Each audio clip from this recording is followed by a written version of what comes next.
Imagine this, you're Drake, global superstar, untouchable. Then one night you walk into a mansion, no cameras, no phones, just a mysterious black binder that changes everything. What did Drake see in that book? Why did he stay silent for a decade? And why is this courtroom affidavit now shaking the music industry to its core? Buckle up, this isn't a rumor, this isn't a blog post, this is a federal courtroom record, and we're about to break it down. Hit that subscribe button and let's dive into the story they didn't want you to hear. On day 15 of the federal trial against Sean Diddy Combs, the judge called a 10-minute recess. Routine, right? Wrong. The clerk returned with a sealed envelope from the Department of Justice. No attorney, no subpoena, just one name signed at the bottom, Aubrey Drake Graham. The courtroom froze. This wasn't some random whistleblower. This was Drake, the man whose silence was his armor, whose name alone could shift headlines. And now he was speaking. His affidavit, just 5 pages. No fluff, no legal jargon, just cold, hard truth. And it all started with one sentence that hit like a freight train. In 2013, I was invited to a meeting in Bel Air that changed how I looked at this industry forever.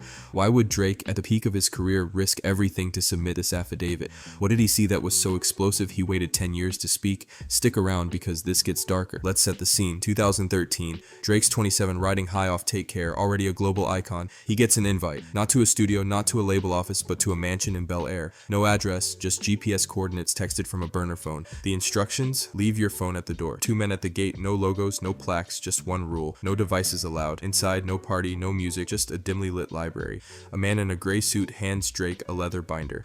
Unlabeled, except for one word in silver, Legacy Volume 7. Sounds exclusive, right? But this wasn't about music. The first 20 pages were corporate charts, vague job titles, acronyms. Then the names started. Initials only, locations, numbers, coded words like Royal Knight. And at the end, 3 initials that stopped Drake cold. ZW, Toronto, Royal Knight. Drake knew who ZW was. A rising star from Toronto with a deal, a tour, a plan. Then in 2014, ZW vanished. No scandal, no headlines, just gone. At the bottom of the page, in red ink, verify Toronto route. Drake closed the book. Who was ZW? Why did he disappear? And what's this legacy binder? This wasn't a music collab, it was an initiation. Drop a comment below. Have you heard about ZW's disappearance? Let's piece this together. The man in the gray suit didn't introduce himself, he just said, "You've earned the right to know." Then he smiled when Drake handed the binder back without signing anything. "Most don't say yes the first night," he said. "You saw the book, that's the point." As Drake turned to leave, the man whispered something chilling. "Power isn't what you build, it's what you bury." That night at 4:17 a.m., Drake's hotel phone rang. Blocked number. The voicemail? You flip to the last page. That means you're staying in the story, whether you speak or not. Drake didn't sleep. He didn't eat. When his team asked about the meeting, he said, "It didn't feel like a meeting." This wasn't a one-off. Drake was being watched, cataloged, and controlled. What kind of power structure operates like this? Hit that like button if you're starting to see the bigger picture. Weeks later, in London, promoting nothing was the same, Drake got another message. An envelope slid into his hotel suite. No stamp, no branding, just a folded paper with a single red dot in the center. That night,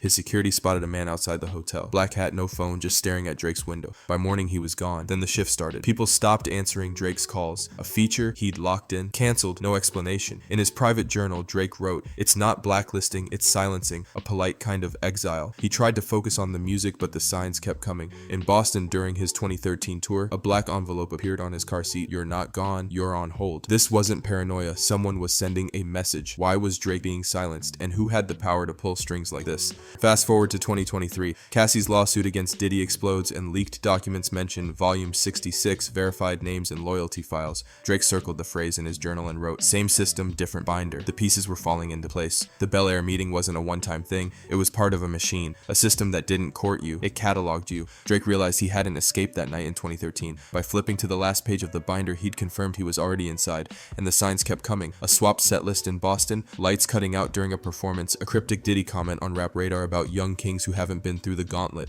The Cassie lawsuit opened the floodgates, but Drake's affidavit proves this goes deeper. What's in Volume 66, and why is it tied to the same system Drake saw in 2013? Drop a comment if you're connecting the dots. In 2015, Drake's engineer Noah 40 Shabib found something chilling, a WAV file buried in a scrapped session from 2013, the same week Drake returned from Bel Air. It wasn't music, it was surveillance. Muffled voices, studio chatter, then a clear line. He turned the page, you can hear it in his tone, then static and an older man's voice. "Let him think he's out. It's better when they still believe in the room." The file was planted, labeled with a single emoji, hidden in a vault. Drake called it the file inside the file, and in 2020, another clue, a photo delivered to his Toronto compound, showing him in the Bel Air mansion hallway. No cameras were allowed that night, yet the photo was real, verified by the court as Exhibit 28C. Drake wrote, "They didn't need permission, they already had the memory. Someone was watching Drake, recording him, tracking him. This wasn't a coincidence, it was a system, who's behind it. In 2022, a red envelope arrived at Drake's LA property. Inside, a USB drive with a 2-minute video,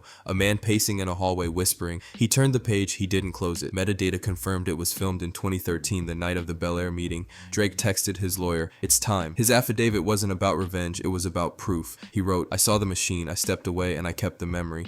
In a private voice memo to the court, he said, "I'm not a victim. I'm one of the few who made it out without owing them anything." Drake's not just exposing a meeting, he's exposing a system, a circle that doesn't close. What happens to those who say no? Hit that bell icon to stay updated as this story unfolds. Drake's affidavit isn't just a testimony, it's a ledger, a record of a machine that doesn't just make stars, it controls them. From the Bel Air mansion to the red envelopes, the planted files to the vanished names, this is bigger than one artist. This is about an industry built on secrets. If you want to keep exposing what they don't want you to know, drop a comment. Who's ZW? What's in volume 66? And share this video to spread the truth. The circle's cracking and we're not looking away. See you in the next one.